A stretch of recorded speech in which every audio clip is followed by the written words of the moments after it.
कैसे हो दोस्तों, मैं हूं रोनाल्ड। तो दोस्तों आप में से कई सारे लोग बिगिनर्स, ऑब्वियसली आपको जीएसटी अप्लाई करना है अमेजॉन एफबीए के लिए। तो जीएसटी अप्लाई करते हैं पर आपका जीएसटी रिजेक्ट होता है, तो आपको पता नहीं चलता क्यों आपका रिजेक्ट हुआ है।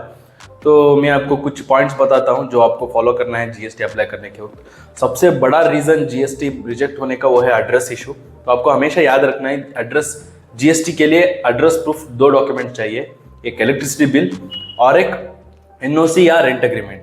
तो ये दोनों डॉक्यूमेंट्स मैंडेटरी है, एक इलेक्ट्रिसिटी बिल और एक रेंट एग्रीमेंट या एनओसी। तो अगर आपके मतलब जो प्रीमिसेस है वो रेंटेड है तो आपको रेंट एग्रीमेंट चाहिए या एनओसी चाहिए आपके ओनर से। तो आपके ओनर फर्स्ट पार्टी रहेंगे और आप सेकंड पार्टी रहेंगे। तो अगर आपके मतलब ओन्ड है, मतलब जो प्रीमिसेस ओन्ड है, तो आपको याद रखना है। और एक चीज़ आपको याद रखना है कि क्या है कि कई सारे लोग क्या करते हैं कि उनके पापा के नाम पे रहता है घर, तो ओन समझते हैं। तो उस तरह नहीं है। तो अगर आपके पापा के नाम पे है तो वो ओनर बनते हैं, तो आप लीगली ओनर नहीं बनते हैं। तो आपको उन एनओसी लेना पड़ता है आपके फादर से या मदर से जिनके नाम पे वो प्रेमिसेस को, तो उनके नाम पे आपको एक एनओसी बनाना पड़ता है। तो आपके फादर या मदर फर्स्ट पार्टी हो जाते हैं और आप सेकंड पार्टी हो जाते हैं। और अगर ओन्ड है, मतलब आप खुद ओनर है, तो आपको ओनरशिप कॉपी, मतलब वो जो सेल डीड या गिफ्ट डीड जो रहता है उसका कॉपी चाहिए। तो जीएसटी अप्लाई करने के वक्त कई बार वो नहीं दिखता है। मतलब हम सबसे पहले इलेक्ट्रिसिटी बिल सेलेक्ट करके अपलोड करते हैं, फिर वो नीचे अपलोड का सेक्शन आता है, तो वो हम कई बार स्किप कर देते हैं। कई सारे लोग बिगिनर्स वैसा करते हैं, तो वो आपको ध्यान से देखना है। इलेक्ट्रिसिटी बिल अपलोड करने के बाद आपको रेंट एग्रीमेंट या एनओसी, अगर ओन्ड है तो ओनरशिप कॉपी, तो वो अपलोड करना है।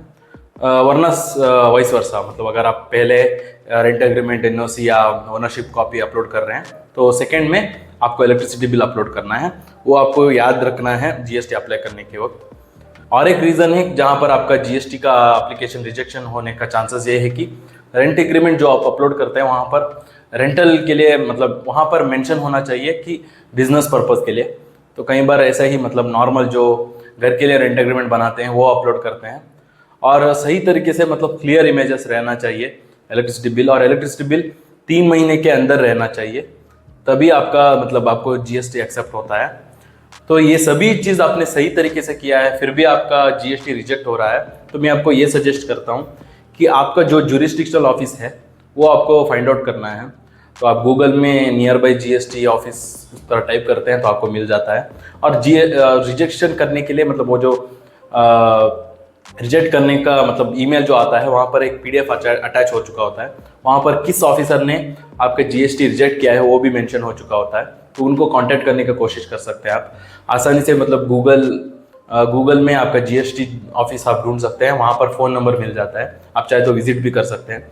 मेरा पहला जीएसटी नंबर मुझे अप्रूव हुआ था, पर सेकंड जीएसटी नंबर मुझे मतलब ये प्रॉब्लम आ रहा था, तब मुझे पता चला ये टेक्निक, मतलब जीएसटी ऑफिस को खुद जाकर मतलब जीएसटी ऑफिसर से बात करके खुद मैंने उनको एक्सप्लेन करके फिर मुझे जीएसटी मिला। एक्चुअली मुझे जीएसटी अप्लाई तो हो चुका था, मतलब additional place of business add करने के वक्त मुझे दिक्कत आ रहा था। तो ये रहा दोस्तों, ये कुछ पॉइंट्स आपको याद रखना है जीएसटी अप्लाई करने के वक्त। अगर रिजेक्ट होता है तो ये सभी चीज़ आपको फॉलो करना है।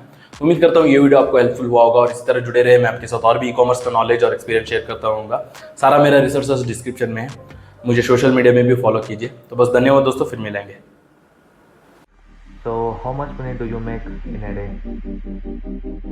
It's like around 20,000 to 30,000 rupees per day, like every single day.